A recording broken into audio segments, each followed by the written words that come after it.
안녕하세요. 미래를 설계하라 경제 잡박사전 고예림입니다. 여름에 기운이 돌기 시작한다는 소만입니다. 그래서인지 오늘은 한낮에 정말 여름 같은 날씨가 계속됐는데요. 당분간 이런 날씨 계속된다고 하니까요. 외출하실 때 참고하시길 바라겠습니다. 오늘도 두 분의 아나운서와 함께 경제 이야기 나눠보도록 하겠습니다. 오늘은 김소연, 윤자민 아나운서와 함께합니다. 안녕하세요. 안녕하세요. 네, 그러면 미 증시부터 분위기 먼저 체크하고 넘어가도록 하겠습니다.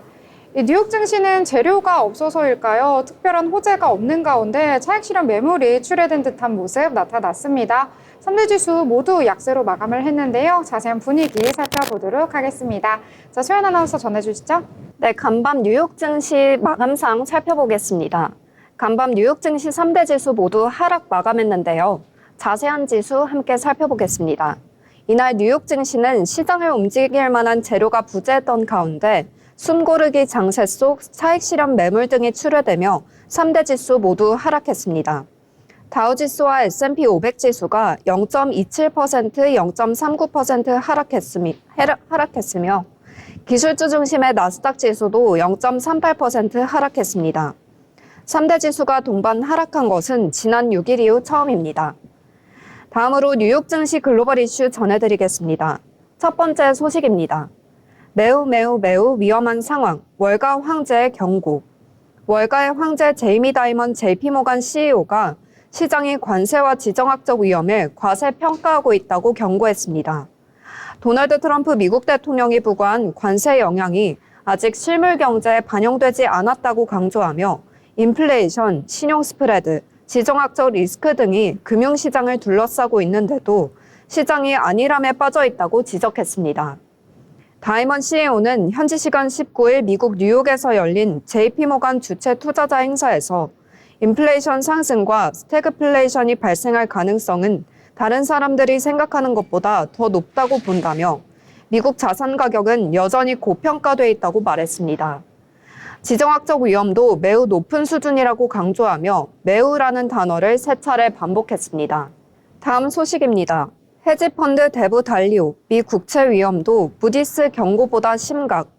세계 최대의 헤지펀드 브리지워터 어소시에이츠 설립자인 레이 달리오는 무디스의 미국 국가 신용 등급 강등에 대해 미국 정부 부채가 가지는 위험은 신용평가사가 말하는 것보다 훨씬 더 심각하다고 진단했습니다. 그는 다시 말해 돈의 가치를 중시하는 사람이라면 미국 국채의 위험은 신용평가사들이 말하는 것보다 훨씬 크다는 점을 알아야 한다고 말했습니다.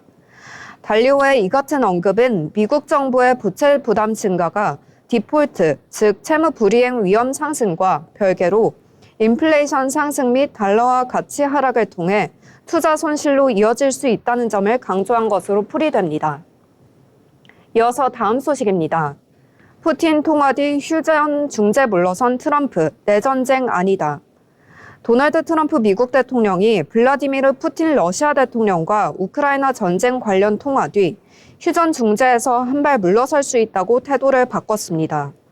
이번 통화가 돌파구를 마련하지 못한 것으로 평가된 가운데 푸틴 대통령은 우크라이나와 체결할 각서를 준비 중이라고 밝혀 의문을 자아내기도 했습니다. 마지막 소식입니다. 연준 인사들 9월 전 금리 인하 어려워. 미국 중앙은행인 연방준비제도 고위 인사들이 금리 인하에 신중한 입장을 보이고 있습니다. 도널드 트럼프 대통령이 대놓고 금리 인하를 압박하지만 현 상황에서 9월 이전 금리 인하는 어렵다는 입장을 표명한 것입니다. 존 윌리엄스 뉴욕 연방준비은행 총재는 19일 모기지 은행 협회 컨퍼런스에서 6월이 된다고 해서 미국 경제에 어떤 일이 일어나는지 이해할 수 있을 것 같지 않다. 7월도 마찬가지라고 말했습니다. 이는 트럼프 관세 정책이 빚어낼 경제 상황을 정확히 파악하려면 7월은 지나봐야 한다는 뜻으로 풀이됩니다. 올해 남은 FOMC는 6월, 7월, 9월, 10월, 12월에 열리는데 특별한 상황 변화가 없는 한 6월과 7월에도 금리를 동결할 뜻을 밝힌 것입니다. 그럼 이슈에 이어서 히트맵 살펴보시면서 더 자세한 종목별 흐름 살펴보겠습니다. 히트맵 살펴보시면요. 종목별로는 마이크로소프트 0.15%, 엔비디아 0.88%, 애플 0.92%, 아마존 1.01% 등 대형 기술주들이 대부분 하락했습니다. 업종별로는 동락이 엇갈린 가운데 기술, 금융이 하락했고요. 제약, 의료, 소매, 유틸리티 업종 등은 상승했습니다. 다음으로 M7 기업들 이슈 전해드리겠습니다. 마이크로소프트 AI 에이전트 전략 확장. 마이크로소프트는 현지 시간 20일 개최된 마이크로소프트 빌드 2025에서 오픈 AI 웹이라는 개념을 제시하며 AI 에이전트가 개인과 조직을 대신해 결정을 내리고 작업을 수행하는 새로운 인터넷 환경을 강조했습니다. 이를 위해 주요 플랫폼들의 AI 에이전트 기능 업데이트를 발표했는데요. 이는 기존의 개발자 중심의 접근에서 벗어나 AI 업무가 프로세스를 직접 관리하는 새로운 패러다임으로 평가받습니다. 젠슨왕 엔비디아 CEO AI 중심 구축 선언. 젠슨왕 엔비디아 CEO가 대만 AI 슈퍼컴퓨터 인프라를 구축하겠다고 발표했습니다. 그는 타이베이에서 열린 컴퓨레스 2025 행사에서 엔비디아는 이제 AI 인프라 기업이라며 폭스콘, TSMC, 대만 정부 등과 함께 AI 팩토리, 슈퍼컴퓨터를 건설하고 연구 개발 등에 적극 활용할 것이라고 밝혔습니다. 그는 또 대만의 엔비디아에 제2의 본사를 짓겠다는 계획도 내놨습니다. 이에 한국이 미래 AI 패권 경쟁에서 밀려날 위기에 처했습니다. 다음입니다. 구글 AI 모드 포함 전 서비스의 제미나이 확대. 구글이 미국 마운틴뷰에서 열린 연내 개발자 회의에서 자사의 서비스 전반에 제미나이 기반의 AI 기능 확대를 적용한다고 밝혔습니다. 그 중심에는 새로운 AI 검색 기능 AI 모드가 있습니다.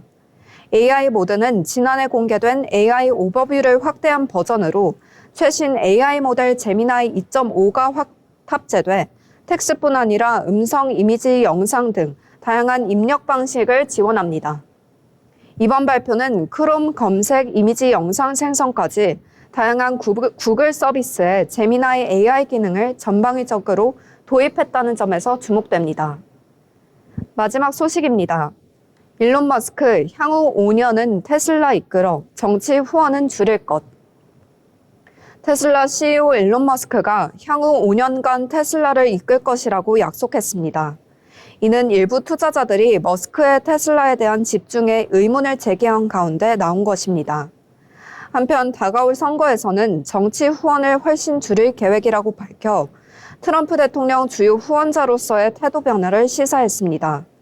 머스크가 정부 활동을 줄이고 테슬라에 집중하겠다고 발언하면서 테슬라 주가는 0.51% 반등했습니다.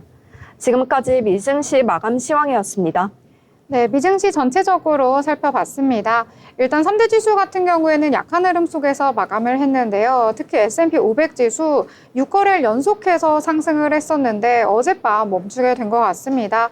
자, 일단 시장 전반적으로 살펴보자면요. 이 뚜렷한 호재나 재료가 없기 때문에 어떻게 방향성 잡아야 할지 어려워하는 모습 국내 증시뿐만 아니라 글로벌 시장적으로도 미치고 있다라고 보실 수가 있겠습니다.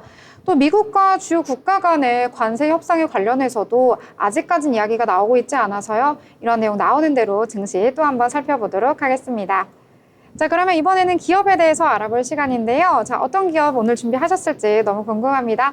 자빈 아나운서 전해주시죠. 네, 남녀노소 할 것 없이 정말 모두가 알고 있는 브랜드죠. 바로 나이키입니다. 나이키의 시작은 1957년 미국으로 거슬러 올라갑니다. 창업자인 필 라이트는 원래 육상 선수였는데요. 그는 대학교에 들어가면서 코치 빌 바우어만을 만났습니다. 두 사람 모두 운동화에 관심이 있었습니다. 필 라이트는 당시 미국의 운동화 시장을 독점하고 있었던 독일제 아디다스가 일본의 저렴한 기능성 운동화로 대체되고 이로 인해서 선수들의 기록을 향상시킬 수 있을 거라고 판단했습니다. 그는 경영대학원을 졸업한 이후 코치와 함께 선수들에게 고품질의 신발을 공급하자는 계획을 세우고 1964년 미국 오리건주에 각각 $500를 투자하여 나이키의 전신인 블루리본 스포츠를 설립하게 됩니다. 이들은 일본의 오니츠카 타이거로부터 미국 내 독점 판매권을 획득하고 신발 200켤레를 들여와 미국에서 판매하기 시작했습니다. 예상대로 인기가 많아 매출은 계속 증가했고 첫 해 약 8,000달러, 이듬해에는 30만 달러의 매출을 달성합니다. 필 라이트는 스탠포드 대학원 동기이자 육상 선수였던 제프 존슨을 고용해 회사의 관리 업무를 맡겼습니다. 필 라이트가 고용한 나이키 최초의 직원인 제프 존슨은 블루리본 스포츠의 마케팅 소재를 개발하거나 홍보 책자를 제작했고 어느 날 꿈에서 떠오른 이름을 이야기했는데요. 그 이름이 바로 나이키였습니다. 나이키의 로고, 스우시는 세상에서 가장 유명한 로고 중 하나죠. 하지만 이 전설적인 로고는 생산 주기를 맞추기 위해서 단 35달러에 12시간 만에 디자인과 학생에 의해 만들어졌습니다. 당시 디자인과 학생이었던 캐롤린 데이비스는 다양한 버전을 만들어 제시했고 여러 옵션이 거절된 이후 필 라이트는 마지못해 그리스 로마의 승리의 여신인 니케의 날개에서 영감을 받아 제작된 로고를 최종 선택했습니다. 필 라이트는 캐롤린 데이비슨이 디자인한 것들이 전부 마음에 들지 않았지만 멕시코 공장에서 회사 로고가 결정되지 않아서 신발을 제작하지 못하던 상황이어서 마지못한 분위기로 결정했습니다. 1970년대 미국에 조깅 열풍이 불면서 조깅은 스포츠가 아니라는 이유로 신속하게 나서지 않았던 아디다스와 달리 조깅화를 출시한 나이키는 빠른 속도로 성장할 수 있었고 이후 나이키는 미국의 스포츠 신발 및 의류, 용품을 대표하는 선두주자가 됩니다. 하지만 나이키는 1980년대 중반 미국 시장에 불어온 에어로빅 열풍을 예측하지 못해서 에어로빅 슈즈를 출시한 리복에게 선두 자리를 내주게 됩니다. 1982년 에어 쿠셔닝 기술을 도입한 최초의 농구화 에어포스 1을 개발했고 1984년 드디어 마이클 조던과 농구화 및 의료에 대한 후원 계약을 체결하게 됩니다. 당시 재정이 부족했던 상황에도 불구하고 신예 마이클 조던에게 50만 달러를 제시했고 1985년 나이키는 마이클 조던을 위해 에어 조던 1을 개발했습니다. 이후 마이클 조던이 에어 조던 1을 착용하고 레이를 하면서 80년 후반부터 엄청난 기세로 성장하게 됩니다. 1988년 나이키는 일반 사람들에게 조깅을 해야 하는 육체적, 정신적 동기를 부각시키기 위해서 Just Do It, 일단 해봐 라는 의미의 광고 캠페인을 시작했습니다. 이 광고 캠페인의 감성적인 접근은 소비자들로부터 좋은 반응을 얻었고 나이키가 독보적인 브랜드로 성장하는 데 도움이 됐습니다. 오늘의 기업 브리핑 여기까지입니다. 다음에도 더 유익한 소식으로 찾아뵙겠습니다. 네, 저희가 평상시에 잘 신고 다니는 신발 브랜드 나이키에 대해서 오늘 알아보는 시간 가져봤습니다. 자, 그러면 이번에는요, 신문에서 저희 경제면 한번 살펴보도록 하겠습니다. 자, 오늘은 어떤 뉴스 준비하셨을까요? 네, 첫 번째 소식인데요. 트럼프, 푸틴과 통화했지만 우크라이나 휴전, 산 넘어 산입니다.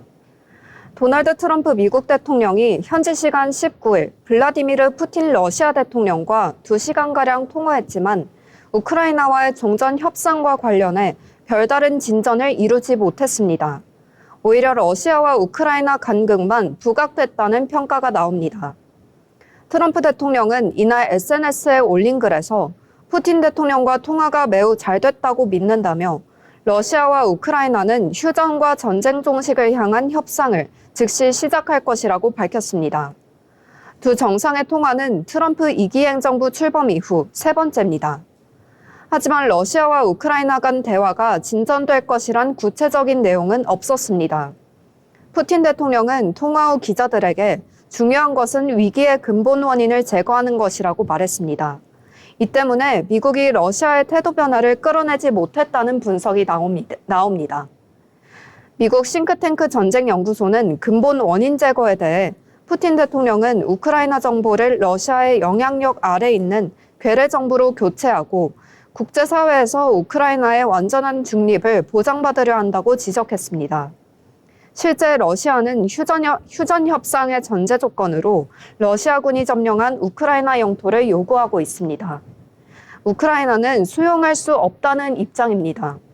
볼로디미르 젤렌스키 우크라이나 대통령도 이날 X를 통해 푸틴 대통령이 비현실적인 요구를 밀어붙인다면 전쟁을 질질 끌겠다는 의미라며 미국과 유럽, 세계는 추가 제재를 포함한 응분의 조치를 해야 한다고 강조했습니다. 양국은 협상 사선 조건부터 합의하지 못하고 있는데요. 푸틴 대통령은 러시아는 우크라이나 측에 향후 가능한 평화 협정에 대한 각서를 제안하고 협력할 준비가 됐다고 밝혔습니다.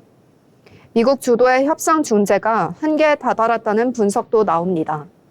트럼프 대통령은 두 나라의 사이에서 협상이 이뤄져야 할 것이라며 양국은 다른 누구도 알지 못할 협상의 구체적 사항을 알고 있다고 밝혔습니다.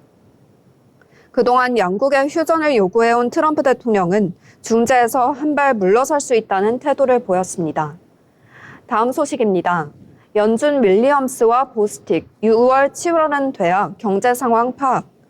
뉴욕 연방준비은행 총재 존 윌리엄스와 애틀랜타 연방준비은행 총재 라파엘 보스틱은 정체 불확실성이 커서 미국 경제 상황을 더 잘 이해하려면 6월이나 7월은 돼야 한다고 말했습니다. 또 경제 상황이 진정되는지 보려면 3개월에서 6개월까지 기다려야 할 것이라고 언급했습니다. 보스틱은 또 올해 관세로 인한 불확실성이 커지면서 현재로서는 금리 인하 가능성을 한 번 정도로 보고 있다고 언급했습니다. 그는 특히 인플레이션과 대중의 미래 인플레이션 기대치에 대한 우려를 표명했습니다. 인플레이션 기대치가 불안정한 방향으로 움직이고 있기 때문이라는 설명입니다. 한편 윌리엄스는 불확실성이 기업과 가계에도 어려움을 주고 있다고 말했습니다. 트럼프 행정부의 관세 및 기타 정책이 미국 경제를 어떻게 재편할지 예측하는데 어려움을 겪고 있다는 것입니다. 윌리엄스는 인플레이션이 하락하고 있고 경제가 완전 고용에 근접했음을 인정하면서도 연체율과 소비지출 증가세를 주시하고 있다고 밝혔습니다. CME 패치워크 도구에 따르면 금리 거래자들은 올해 연말까지 0.25%포인트 인하가 두 차례 있을 것으로 예상하고 있습니다. 이는 지난 4월 말까지도 4차례 예상했던 것보다 감소했습니다. 연준 관계자들은 5월 초 금리를 동결하며 관세로 인한 불확실성이 커졌다고 밝혔습니다. 또 실업률과 인플레이션이 모두 높아질 위험도 우려하고 있습니다. 계속해서 다음 소식입니다. EU 제재 강화, 러시아산 원유값 상한선 낮춘다. 유럽연합이 러시아산 원유 가격 상한을 현행 배럴당 60달러에서 50달러로 낮추는 방안을 주요 7개국에 제안할 것으로 알려졌습니다. 러시아의 전쟁 자금줄을 조이기 위해 제재 수위를 한층 끌어올리겠다는 취지입니다. EU 경제 담당 집행위원은 현지 시간 19일 캐나다에서 20일부터 열리는 G7 재무장관 회의를 앞두고 가격 상한선을 낮추는 방안을 논의할 예정이라며 이 조치는 EU 집행위원회가 마련하고 있는 18차 러시아 제재 패키지에 포함된다고 밝혔습니다. 로이터 통신은 EU 관료들 발언을 인용해 배럴당 50달러 안팎의 인하안을 검토 중이라고 전했습니다. 이번 제안은 러시아산 에너지 수출을 둘러싼 국제사회의 제재 효과에 대한 회의론이 커지는 가운데 나왔습니다. G7은 2022년 12월부터 해상으로 수송되는 러시아산 원유 거래 가격이 배럴당 60달러를 넘지 못하도록 제재해왔습니다. 이를 위반하면 서방 해운 제보험사들이 관련 서비스를 중단하는 방식으로 압박해왔습니다. 하지만 러시아는 그림자 선단으로 불리는 비공식 유조선을 통해 제재를 우회해왔습니다. 다만 이번 제안이 실질적 효과를 내려면 미국의 참여가 필요하다는 분석이 나옵니다. 미국은 도널드 트럼프 행정부 출범 이후 러시아 제재에 미온적인 모습을 보여왔습니다. 로이터는 미국이 기존 제재 체제에 계속 동참할지가 향후 관건으로 부상하고 있다고 말했습니다. 마지막 소식입니다. 국내 가상자산 투자자가 1,000만 명에 육박하는 것으로 나타났습니다. 하루 거래량도 유권 시장 거래량을 넘봤습니다. 국내 가상자산 시가총액은 100조 원을 넘긴 것으로 집계됐습니다. 20일 금융위원회 금융정보분석원은 17개 거래소와 8개 지갑업자 등 25개 가상자산 사업자를 조사한 2014년 하반기 가상자산 사업자 실태 조사 결과를 발표했습니다.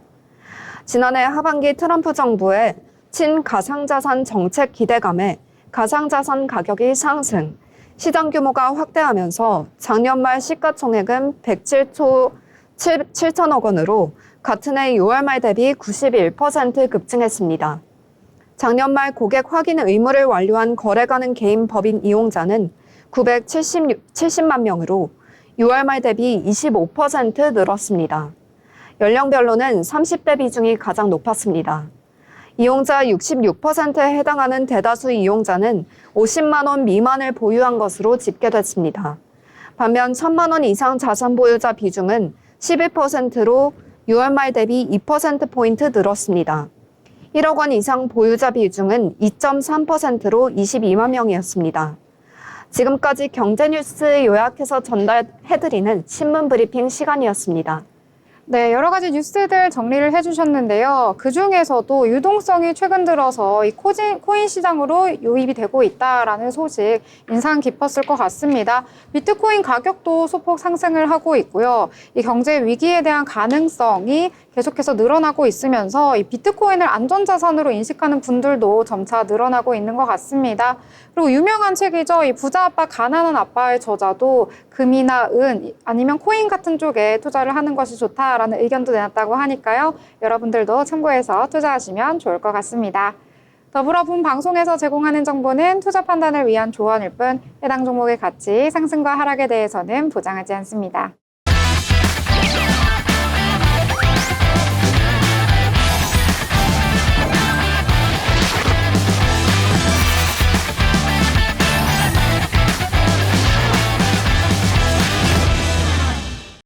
네, 이번 시간은 돈을 잘 벌고 싶은 고수가 되고 싶은 아나운서들이 모여서 경제 이야기, 주식 이야기 함께 나눠보도록 하겠습니다.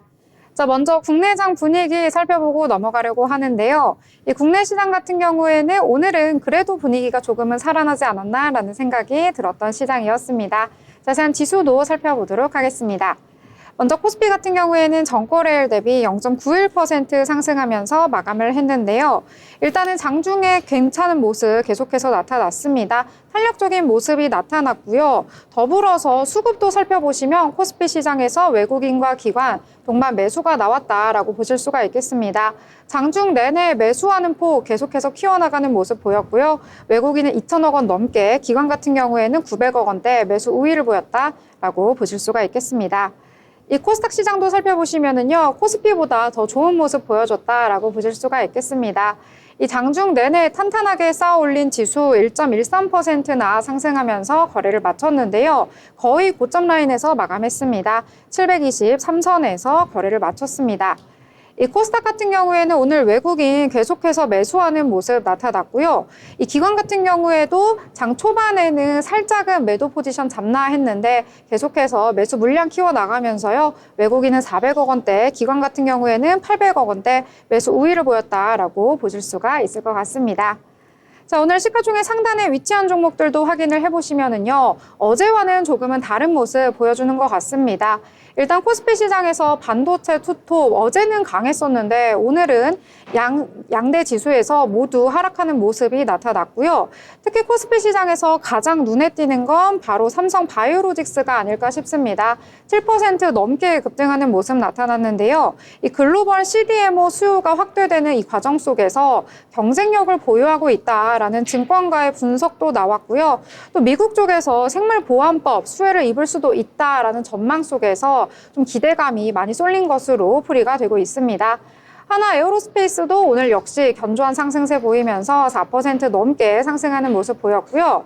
이 반면에 코스닥 같은 경우에는 이 지수는 굉장히 잘 나왔는데 시가총액 상단에 위치한 종목들은 조금은 약했던 것 같습니다. 알테오젠만이 빨간불 켜졌고요. 이외의 종목들 대부분이 파란불 켰다라고 정리를 해보도록 하겠습니다. 최근에 국내 증시 같은 경우에도요, 뚜렷하게 방향성을 찾지 못하는 모습 연일 나타나고 있는데요. 자, 일단 오늘 장에서 어떤 종목과 섹터가 어떤 이슈 가지고 주목이 됐는지 함께 살펴보도록 하겠습니다. 자, 그럼 소연 아나운서 어떤 내용부터 살펴볼까요? 네, 제가 처음으로 가지고 온 특징주는 그린생명과학입니다. 아시아 국가들을 중심으로 코로나19 재확산 우려가 커지면서 21일 국내 증시에서 그린생명과학 등 코로나19 치료제 및 진단키트 관련주가 급등하고 있습니다. 이는 최근 중국, 홍콩, 태국 등을 중심으로 코로나19 확진자가 급등하면서 재확산 우려가 커지고 매수세가 유입된 것으로 풀이됩니다. 실제로 최근 중국 본토에서 코로나19 확진자가 크게 늘어난 가운데 이달 말 최고 정점에 이를 것이란 분석이 나왔습니다. 중국 질병통제센터가 3월 31일부터 5월 4일까지 실시한 전국 주요 병원 응급실 및 외래 환자 모니터링 결과 양성률은 7.5%에서 16.2%로 무려 2배 가까이 뛰었습니다. 태국 질병통제국 역시 이달 11일에서 17일 코로나19 확진자가 3만 3천 명 발생했다고 발표했습니다. 차트 함께 살펴보시면요. 화이자 공급업체로 알려진 그린생명과학 장초반 1,772원으로 시작해 전장 대비 29.78% 오른 주당 2,205원으로 상한가를 기록했습니다. 네, 오늘 개장하자마자 곧바로 상한가에 직행하는 모습 나타났고요. 오늘 상한가로 그대로 풀리지 않으면서 마감을 했다라고 보실 수가 있겠습니다. 코로나19 관련해서 전체적으로 강세 보여서요. 그린생명과학 외에도 더 바이오메드까지 오늘 상한가 터치하는 모습 나타나면서 다시금 코로나19에 대한 악몽이 떠오르는 것 같다라는 생각이 드는데요. 어제 이어서 오늘까지도 연속성 그대로 가져가고 있는 것 같아서요. 내일장에서는 또 어떻게 될지 함께 살펴보시면 좋을 것 같습니다. 자, 이번에는 또 다른 테마 함께 이야기를 해보려고 하는데요. 오늘 장에서 굉장히 강하진 않지만 그래도 오랜만에 또 주목을 받은 것 같아서 이야기를 나눠보려고 합니다. 바로 메타버스와 관련된 이야기인데요. 이 구글 쪽에서 또 새로운 소식이 나왔습니다. 여러분 기억을 하실런지 모르겠는데요. 굉장히 옛날에 구글에서 안경이 하나 출시가 됐었거든요. 혹시 어떤 안경인지 기억이 나시나요? 근데 저는 사진으로만 접해봤었는데 네. 굉장히 사실 좀 웃기게 생긴 네. 헤드셋을 이마에 끼는 모양이었던 걸로 기억을 합니다. 네, 글래스인데 진짜 이마에 끼고 좀 우스꽝스러운 그 안경이 있었어요. 혹시 소연 아나운서는 본 적 있으신가요? 저도 사진으로만 접해봐서 조금 특이한 형태였던 것 같습니다. 네, 맞습니다. 이걸 끼고 길을 걸어가 다녀도 되나? 라는 생각이 들 정도로 이 구글에서 구글 글래스라는 이름으로 2013년에 안경을 출시를 했었는데요. 그때 여러분 모두 다 이렇게 반응이 나오듯이 좀 망했습니다. 그래서 이번에 다시금 출시를 한다라는 소식이 전해졌는데요. 일단 어제 미국 캘리포니아에서 개발자 컨퍼런스 IO 2025가 열렸습니다. 자, 여기에서 구글이 안드로이드 XR 기반의 스마트 안경을 연말에 공개를 할 것이다 라는 새로운 소식을 내놓은 건데요. 아까 언급을 해드렸듯이 구글 같은 경우에는 2013년에 구글 글래스라는 이름으로 안경을 일단 시범 출시를 했었는데요. 결국에는 좋지 않은 반응 속에 2015년에 단종이 됐었고 또 이후에 산업용으로 2017년에 다시금 안경을 내놨는데요. 이때도 결국에는 흥행을 실패하게 됐습니다.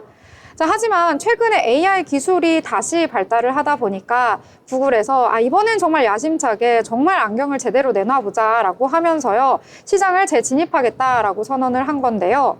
구체적으로 살펴보자면 국내 기업들과도 손을 잡았습니다. 이 삼성전자가 스마트 안경 하드웨어 제조를 맡기로 했고요. 젠틀몬스터는 디자인을 맡을 계획이라고 합니다.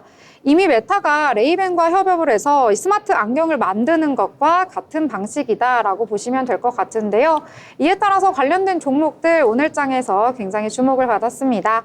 자, 일단 K3i 같은 경우에는 구글 스마트 글래스 적용되는 3D 공간 시각화 기술을 보유하고 있다라는 내용 속에서 12%대 강세 속에서 마감을 했고요. 라운틱 같은 경우에는 18%대, 뉴프렉스는 3%대 강세 속에서 마감을 했다라고 보시면 될 것 같습니다. 연말에 또 주가가 움직일 수도 있을 것 같으니까요. 좀 긴 장기적인 안목에서 살펴보시면 어떨까라는 개인적인 생각까지 덧붙여 보도록 하겠습니다. 자, 그러면 또 다른 내용들 함께 이야기 나눠봐야겠죠. 소연 아나운서 어떤 종목 이야기일까요? 네, 제가 두 번째로 가져온 종목은 조선주입니다. 조선주 한미협력 기대감에 동반 강세하고 있다는 소식인데요. 한미 정부가 관세 실무 협상에 돌입하며 조선 협력 기대감이 커지자 조선주가 강세하며 매수 심리가 살아난 것으로 풀이됩니다. 장성길 산업통상자원부 통상정책국장을 당장으로 하는 한국 정부 대표단이 미국 워싱턴 DC에 도착해 사흘 일정으로 미국 무역대표부 관계자와 실물통상 협의를 진행할 예정입니다. 한국 정부는 트럼프 행정부가 한국에 책정한 25%의 상호 관세와 전 세계를 상대로 부과한 철강, 알루미늄, 자동차 등 품목별 관세를 최대한 낮추는 것을 목표로 하고 있습니다. 이 과정에서 조선산업협력이 주요 협상 카드로 언급될 것으로 보입니다. 차트 함께 살펴보시면요. HD 현대미포 전거래일 대비 5.01% 뛴 18만 2,400원의 거래를 마무리했습니다. 이 밖에도 삼성중공업이 전장 대비 4.93%, 한화오션이 2.06% 등 일제히 올랐습니다. 네, 일단 오늘장에서는 조선주가 강세를 보였다라고 볼 수가 있겠는데요. 아까 언급해주신 코로나19 관련주들 그리고 조선주까지 오늘장에서 가장 많이 급등을 한 섹터다라고 보시면 될 것 같습니다. 조선뿐만 아니라 그 아랫단에 있는 조선 기자재까지 전체적으로 온기가 확산되는 모습 보였는데요. 이제는 다시 조선과 방산에 주목을 해봐야 하는 건지 이러한 부분도 체크를 해보시면 좋을 것 같습니다. 자, 그러면 이번에는요, 또 다른 이야기 한번 나눠보려고 합니다. 이번에는 또 자율주행차 관련된 종목들이 상승을 해서 이야기를 나눠보려고 하는데요. 이 일론 머스크 테슬라 CEO가요, 또 다른 언급을 내놓아서 관련된 종목들이 오늘장에서 미미하지만 소폭 상승을 하면서 마감을 했습니다. 자, 일단 테슬라 같은 경우에는 완전 자율주행 모드로 움직이는 이 로보택시 서비스를 4달 중에 출시할 계획이다라고 밝히긴 했었는데요. 이 과연 법제화가 될지, 그다음 안정성 측면에서는 좀 무리가 없을지 일각에선 우려가 계속해서 나오고 있던 상황이었는데요. 일론 머스크 테슬라 CEO가 아니다, 다음 달에 반드시 출시를 할 거고 현재 무리 없이 시범 운행 중이다라는 발언을 하면서 또 한 번 주가에 영향을 미친 것으로 풀이가 되고 있습니다. 이 머스크가 CNBC에서 인터뷰를 했는데요. 6월 말까지 텍사스주 오스틴 도로에서 완전 자율주행 로보택시 서비스 과연 출시를 할 수 있을 것이냐라는 질문에 당연히 그렇다라고 하면서 현재 운전자가 탑승한 채로 시범 운행을 하고 있고 운전자의 개입이 전혀 없이 주행이 되고 있다라고 했습니다. 이 운전자 없이 완전 자율로 움직이는 것은 4단계인데요. 이 4단계로 움직이고 있다라는 말로 해석을 해보면 될 것 같습니다. 현재 오스틴에서 이 수천 대의 차량으로 자율주행을 하는 차 움직이고 있기 때문에 다음 달 안에서는 오스틴에서 완벽하게 마무리가 될 것이다 라고 했고요. 이 첫 주에는 10대로 시작해서 몇 달 내에 1000대에 도달할 것이다 라는 개인적인 생각까지 덧붙였다라고 합니다.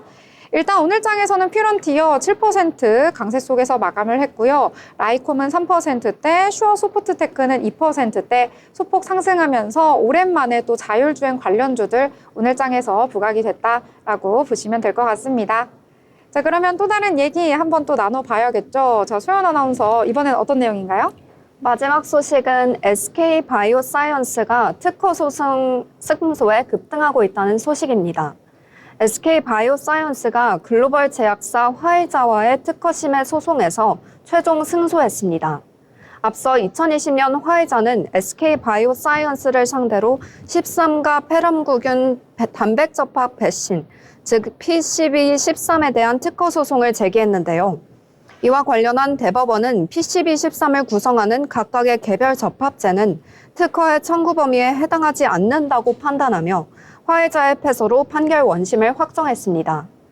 이번 판결로 SK 바이오사이언스는 특허 장벽으로 인해 사업 기회를 찾지 못했던 페럼구균 단백 접합 백신에 대해 새로운 사업 기회를 모색할 수 있게 됐습니다. SK 바이오사이언스는 이를 시작으로 향후 세계 페럼구균 백신 시장에서 점차 영향력을 넓혀갈 전망입니다. 차트 함께 살펴보시면요. SK 바이오사이언스 전일보다 4.87% 오른 43,050원에 거래를 마무리했습니다. 네, 오늘 고가 45,000원대까지 올라가기도 했었는데요. 결국에는 윗골이 길게 달리면서 내려왔다. 그렇지만 오늘 장에서 강세 보였다라고 정리를 해보도록 하겠습니다. 자, 그럼 이번에는 인물에 대해서 살펴볼 시간인데요. 자, 자빈 아나운서 어떤 인물일까요? 네, 요즘 코인 시장에서 굉장히 주목받고 있는 인물이죠. 파이코인의 창시자 니콜라스 코칼리스입니다. 니콜라스 코칼리스는 스탠퍼드 대학교에서 컴퓨터 박사 학위를 받은 학자로 파이 측 파이코인의 공동 창립자이자 기술 리더로 알려져 있습니다. 그는 블록체인 기술과 분산 시스템 분야에서 풍부한 경험을 보유하고 있으며 이러한 전문 지식을 바탕으로 누구나 쉽게 접근할 수 있는 암호화폐 생태계를 구축하고자 파이 네트워크를 설립했습니다. 파이 네트워크는 모바일 기기를 통해 간편하게 파이코인을 채굴할 수 있도록 설계된 플랫폼으로 전 세계 수백만 명의 사용자를 확보하며 빠르게 성장하고 있습니다. 기존의 암호화폐와는 달리 스마트폰을 이용하여 쉽게 채굴할 수 있다는 점이 장점입니다. 24시간마다 한 번씩 버튼을 클릭해서 채굴하며 친구들을 초대하면 채굴 속도가 증가합니다. 오픈소스 기반이며 무료로 채굴이 가능하기 때문에 누구나 쉽게 참여할 수 있습니다. 대부분의 암호화폐 프로젝트는 상장소에 직접 상장을 신청합니다. 상장 후에야 사람들이 거래를 시작할 수 있고 이 과정에서 개발자나 팀이 상장 비용이나 상장 심사를 거쳐야 하는 경우도 많습니다. 그러나 파이코인은 이런 방식을 근본적으로 변화시키려는 혁신적인 접근을 제시하고 있습니다. 니콜라스 코칼리스는 상장소들이 상장 신청을 받겠다라고 말하며 사용자 기반이 상장 결정에 중요한 영향을 미치게 하겠다고 밝혔습니다. 즉 파이코인은 기존의 상장 신청 절차를 따르지 않고 사용자의 활발한 참여와 수요에 따라 거래소가 상장을 결정하도록 유도하는 전략을 짜고 있는 것입니다. 코칼리스는 파이 네트워크를 사람들을 위한 슈퍼 주권 코인으로 칭하며 디지털 통화의 미래를 재구성하는 데 주력하고 있습니다. 그러나 2020년 파이 네트워크의 내부에서 공동 창립자 간의 갈등이 발생했습니다. 공동 창립자 중 한 명인 빈센트 맥필립은 니콜라스 코칼리스와 청 디오판을 상대로 법적 조치를 취하며 자신이 부당하게 회사에서 배제됐고 재정 관리에 문제가 있었다고 주장했습니다. 이러한 내부 분쟁은 2023년 7월에 해결됐으며 이후 맥필립은 새로운 프로젝트인 노마드를 설립하여 새로운 암호화폐 분야에서 활동을 이어가고 있습니다. 최근 파이 네트워크는 사기 의혹에 직면하기도 했습니다. 2025년 2월 팀은 프로젝트와 관련 없는 사기꾼들이 파이 네트워크의 이름을 도용하고 있다는 주장을 부인하며 공식적인 소통 채널을 통해 이러한 오해를 바로잡았습니다. 니콜라스 코칼리스가 다시 한번 주목받고 있는 이유는 또 다른 이유인데요. 최근 그가 비트코인의 창시자 사토시 나카모토일 수도 있다는 주장이 나오고 있습니다. 그의 이력과 개발 방식이 사토시와 매우 유사하다고 분석한 건데요. 하지만 이러한 주장들을 뒷받침할 구체적인 증거는 아직 없습니다. 그럼에도 이 가설은 많은 관심을 끌어서 니콜라스 코칼리스가 다시 한번 주목받고 있습니다. 오늘의 인물 브리핑 여기까지입니다. 다음에도 더 흥미로운 인물 이야기로 찾아뵙겠습니다. 네, 오늘 너무나도 흥미롭게 여러 가지 이야기들 들어봤는데요. 오늘 특히나 이 파이코인에 대한 관심 더욱더 커지는 시간이었던 것 같습니다. 자, 그럼 이번에는 리포트 살펴볼 시간인데요. 오늘 어떤 리포트 준비하셨을까요? 네, 오늘은 IM증권의 미신용등급 하락 영향 제한적 단 금리 리스크 경계라는 리포트를 가져왔는데요. 며칠 연속해서 계속해서 회자되고 있는 중요한 이슈입니다. 국제 신용평가 업체 무디스가 미국의 국가 신용등급을 최고 등급인 AA에서 AA1으로 하향 조정했습니다. 미국의 신용등급 강등은 재정 건전성에 대한 국제적 신뢰 하락을 의미하기 때문에 글로벌 경제에 큰 파급 효과를 미칠 전망인데요. 리포트 내용을 바탕으로 글로벌 신용시장과 미국 재정 리스크, 그리고 그 파장이 국내외 금융시장에 어떤 효과를 가져오는지 차근차근 짚어보겠습니다. 무디스는 이번 결정과 관련해 미국 정부의 부채 수준 증가와 이자 상환 비용을 이유로 들었습니다. 하지만 이번 무디스의 신용등급 하향 조정이 새롭거나 예상치 못한 악재는 아닙니다. 무디스는 2023년 11월 미국 국가 신용등급 전망을 안정적에서 부정적으로 조정하면서 등급 하향 가능성을 시사한 바 있었습니다. 그만큼 이번 조정은 예고된 수순이었는데요. 또한 트럼프 2기 행정부가 본격화된 시점에서 이번 결정은 단순한 등급 하향이 아닌 미국 재정 건전성 리스크가 글로벌 금융시장의 핵심 변수로 떠올랐다는 신호라고 할 수 있습니다. 그렇다면 시장에 미치는 영향은 어떨까요? 리포트는 이번 무디스의 결정이 미국 금융시장에서 트리플 약세, 즉 주가 달러 채권 가격의 동반 하락 현상이 일시적으로 나타날 수 있다고 밝혔습니다. 하지만 그 충격은 단기적일 것이란 판단인데요. 과거 미국 신용등급이 하향했던 사례를 살펴보면 당시 시장을 둘러싼 복합적 환경 요인이 더 중요하게 작용했기 때문입니다. 결국 이번 사례에서도 미국 혹은 글로벌 금융시장 환경이 중요한데 현 시점에서 금융시장에서 급격한 조정을 유발시킬 수 있는 큰 악재, 관세 리스크가 소강 국면에 진입해 있는 만큼 신용등급 하향 조정 파장이 크지 않을 수 있다는 판단입니다. 과거에도 미국 국가 신용등급이 하향된 사례가 있었습니다. 하지만 당시 시장은 같은 이슈에 전혀 다른 반응을 보였는데요. 먼저 2011년 S&P 사례부터 살펴보시죠. 당시 미국 신용등급 하향은 예상치 못한 돌발 변수였습니다. 무엇보다 미국이 최고 국가 신용등급을 상실했다는 점도 큰 파장을 주었고요. 게다가 2008년 글로벌 금융위기 여진과 유럽 재정위기까지 겹쳐서 시장에 큰 충격으로 작용했습니다. 이때는 안전자산 선호 심리가 크게 강화됐습니다. 미국 주가와 국채금리가 큰 폭으로 조정됐고 달러화는 초강세 현상을 보였습니다. 국내 금융시장도 비슷한 흐름을 나타냈습니다. 2003년 피치 사례도 있습니다. 2023년 8월 미 연준의 기준금리가 5.5%로 최고 수준으로 이르면서 미국 10년 국채금리도 4%를 상회하는 추세적인 상승세를 보였던 시기인데요. 즉 금리 발작 시그널과 그에 따른 킹달러 우려가 확산되던 국면이었습니다. 그래서 2024년 피치의 하향 조정 때 주가 조정은 신용 등급 이슈보다 미 연준의 금리 인상 사이클과 장기 국채 금리 급등이 더 큰 영향을 미쳤습니다. 요약하자면 무디스의 신용 등급 하향이 미국 금융시장에 미칠 영향은 제한적일 것으로 보입니다. 그러나 신용 등급 하향 조정 리스크 확산 여부가 미국 장기 국채 금리 안정 여부에 달려 있습니다. 현재 관세 리스크가 그나마 해소되고 있는 상황에서 트럼프 행정부가 국채 금리의 추가 안정을 위한 정책 기조를 유지할 수 있을지가 관건인데요. 재정 리스크를 자극할 국채 금리 불안을 진정시키기 위해 트럼프 행정부는 관세 협상에 더욱 유연하게 대응해야 할 필요성이 커진 것으로 보입니다. 한편 국내에서 이번 무디스의 미국 신용등급 하향 조정은 주식시장보다 외환시장 중심으로 영향을 줄 가능성이 크며 달러 약세 재료로 작용할 것으로 예상된다는 전망입니다. 지금까지 살펴본 바와 같이 무디스의 신용등급 하향 자체는 이미 예고된 수순이었고 시장 충격도 제한적일 가능성이 높습니다. 하지만 그 이면에는 미국 재정 리스크와 장기국채 금리 불안이라는 더 깊은 구조적 문제가 자리 잡고 있습니다.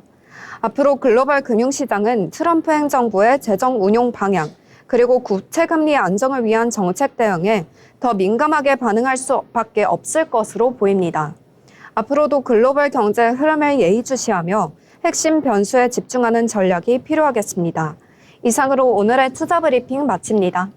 네, 아무래도 금리가 우리 경제에 미치는 영향 너무나도 크기 때문에 항상 면밀하게 살펴봐야 하는 내용이 아닌가 싶습니다. 더불어 본 방송에서 제공하는 정보는 투자 판단을 위한 조언일 뿐 해당 종목의 가치, 상승과 하락에 대해서는 보장하지 않습니다.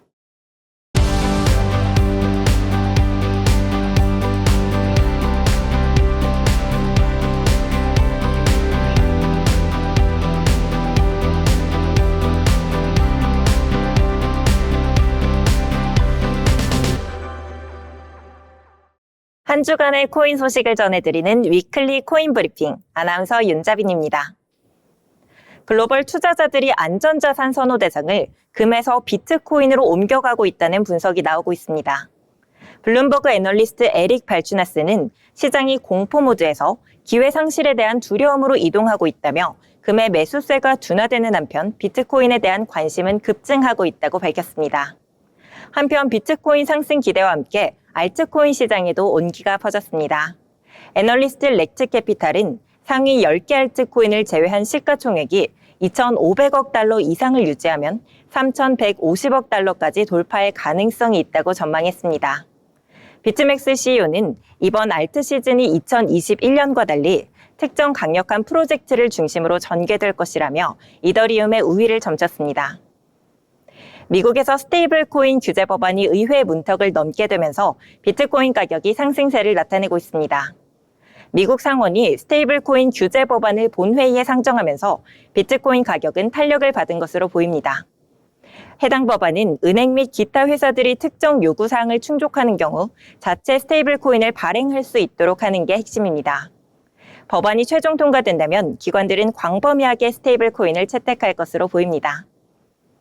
최근 홍콩의 한 핀테크 회사가 달러 기반 스테이블 코인으로 결제할 수 있는 체크카드를 국내에서 발행했습니다.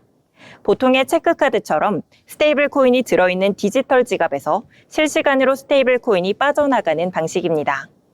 비자 가맹점에서 결제가 가능하기 때문에 국내 비자 가맹점이라면 어디든지 사용이 가능합니다.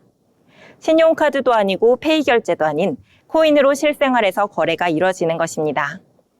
스테이블 코인은 최근 이재명 더불어민주당 대선 후보가 원화 기반 스테이블 코인을 만들고자 하며 더욱 주목을 받고 있죠. 도널드 트럼프 미국 행정부도 달러 패권 유지 수단으로 스테이블 코인에 힘을 쏟고 있습니다. 이상 위클리 코인 브리핑이었습니다.